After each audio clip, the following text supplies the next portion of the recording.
بھارتی فوج کے کھوکھلے بیانات ان کی بڑھتی ہوئی مایوسی کا عکاس ہے۔ پاک افواج ملک کی خود مختاری اور سالمیت کے دفاع کے لیے پوری طرح تیار ہے۔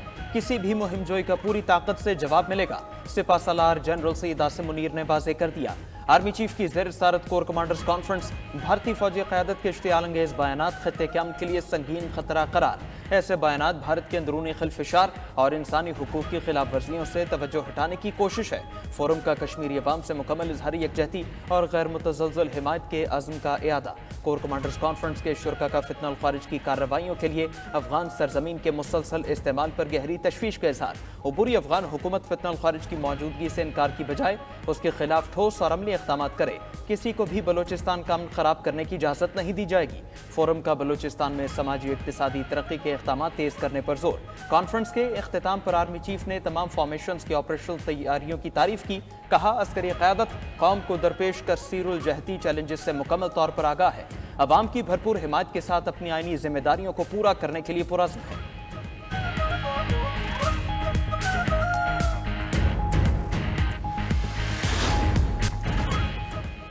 بانی پی ٹی آئی اور سزا یافتہ مجرم کی طرف سے کوئی خط نہیں ملا، نہ ہی اسٹیبلشمنٹ کے ایسے کسی خط کو پڑھنے میں دلچسپی ہے۔ سیکیورٹی ذرائع کا کہنا ہے کہ تحریک انصاف نے خط لکھنے کے نام پر ایک اور ناکام ڈرامہ کرنے کی کوشش کی۔ اسٹیبلشمنٹ پہلے ہی یہ بات واضح کر چکی ہے کہ اگر تحریک انصاف کو کسی بھی معاملے پر بات کرنی ہے تو سیاستدانوں سے کرے۔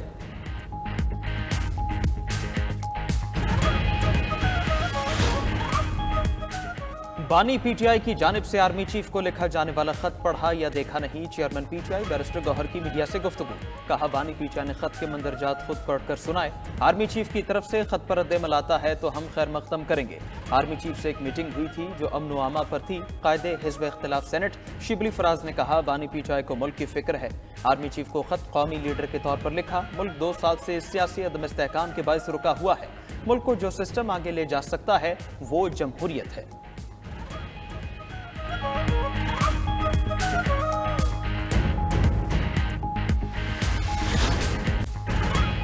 اسلام آباد ہائی کورٹ کے 5 ججز نے سینیورٹی کا معاملہ پھر اٹھا دیا۔ عدالتی ذرائع کے مطابق 5 ججز نے ریپرزنٹیشن چیف جسٹس پاکستان اور چیف جسٹس اسلام آباد ہائی کورٹ کو بھجوا دی۔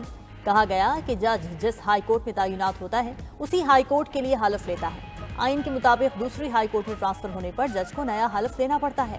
دوسری ہائی کورٹ میں ٹرانسفر ہونے والے جج کی سینیورٹی نئے حلف کے مطابق طے ہوگی۔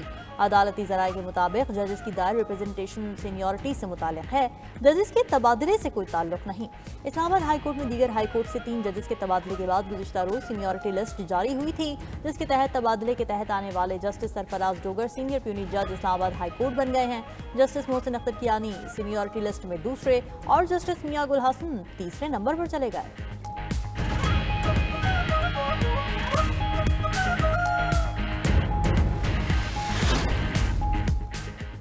اسلام آباد ہائی کورٹ میں 3 نئے ججز کے آنے کے بعد انتظامی طور پر بڑی تبدیلیاں۔ جسٹس سرفراز ڈوگر کو اے ٹی سی اور احتساب عدالتوں کا انتظامی جج تعینات کر دیا گیا۔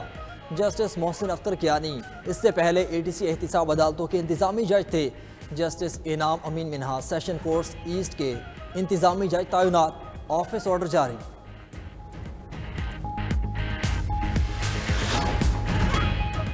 پیکا ترمیمی ایکٹ سپریم کورٹ اور سندھ ہائی کورٹ میں چیلنج کر دیا گیا۔ درخواست گزاروں کی پیکا ایکٹ میں کی گئی ترامیم کالعدم قرار دینے کی استدعا۔ سپریم کورٹ میں دائر درخواست میں سماعت کے لیے فل کورٹ تشکیل دینے کی بھی استدعا کی گئی ہے۔ سندھ ہائی کورٹ میں دائر درخواست میں موقف اختیار کیا گیا۔ پیکا ترمیمی ایکٹ میں جعلی یا جھوٹے مواد کی کوئی تعریف نہیں۔ پیکا ایکٹ آزادی اظہار رائے اور آزادی صحافت پر براہ راست حملہ ہے۔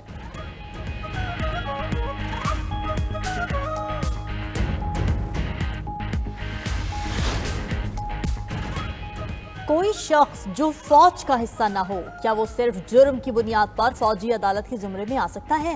سویلینز کی ملٹری ٹرائل کیس میں جسٹس جمال خان مندوخیل کے سوالات۔ جسٹس محمد علی مظہر نے سوال کیا، ایف بی علی خود بھی ایک سویلین ہی تھے، ان کا کورٹ مارشل کیسے ہوا؟ آرمی ایکٹ کی شقوں کو کالعدم کیوں قرار دیا گیا؟ وکیل سلمان اکرم راجہ نے دلائل دیے کہ کہا جاتا ہے آرمی ایکٹ میں سویلین سے متعلق دفعات دہشت گردوں کے لیے ہیں۔ دراصل یہ دفعات حکومت اپنے مخالفین پر لگا رہی ہے۔ مجھ پر بھی 3 رینجرز اہلکاروں کے قتل کی ایف آئی آر ہے، ہو سکتا ہے مجھے بھی 7 فروری کو گرفتار کر لیا جائے۔ سویلین کا فوجی عدالت میں ٹرائل کسی صورت ممکن نہیں۔